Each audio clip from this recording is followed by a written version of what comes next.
First text.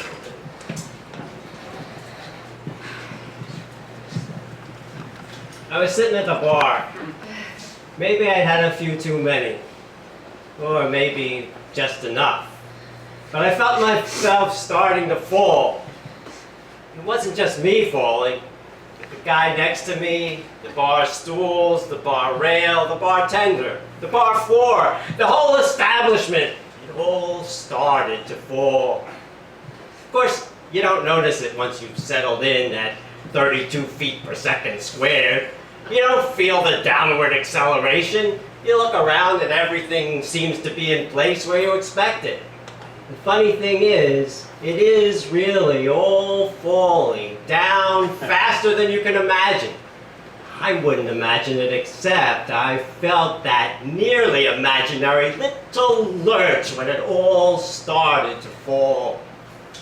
I look into my empty glass and think, it doesn't matter. It's falling together, not falling apart. And how far and how fast are no concerns of mine. It's just that I don't want to feel the landing. Maybe I better have another drink.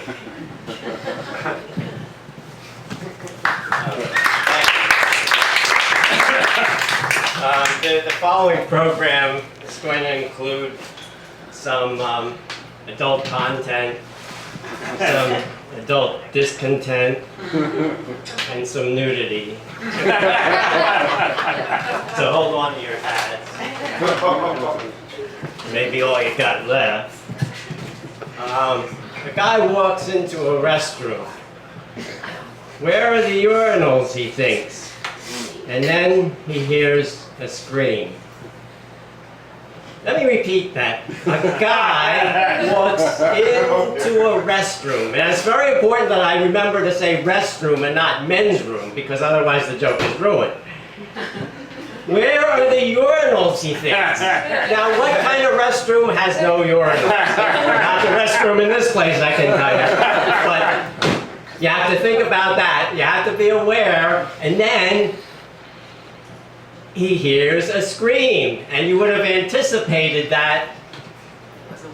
You know, you might have anticipated that. But that's the thing. See, you got to stay alert. This is how we weed the dead wood out of the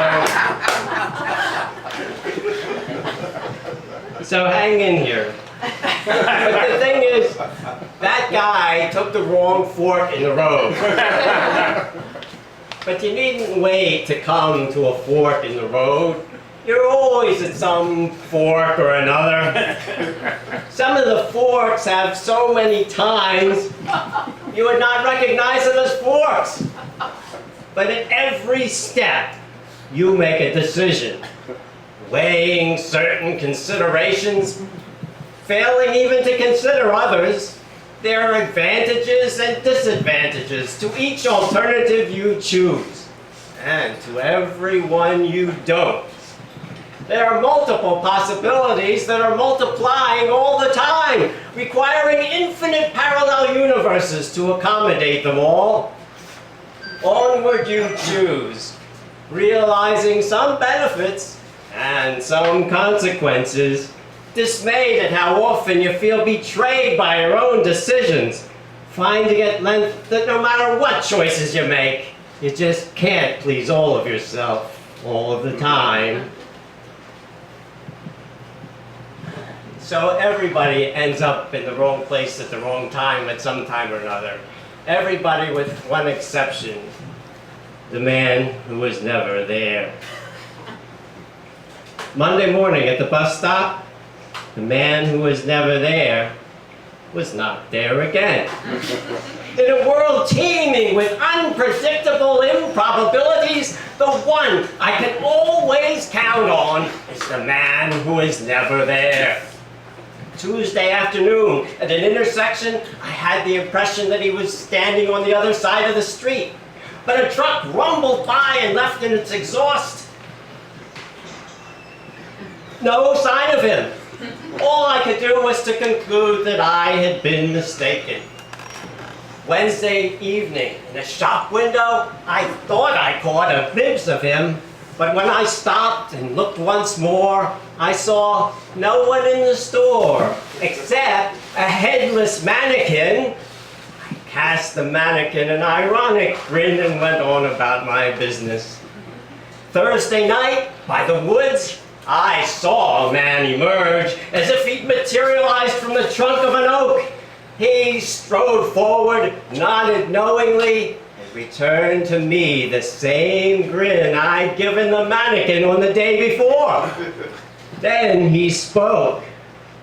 "You know who I am," he said. And in that moment I thought perhaps I might know who he was, but by the light of Friday's dawn, I saw once more who he was not. For in a world teeming with unpredictable improbabilities, the one and only one I can always count on is the man who is never there.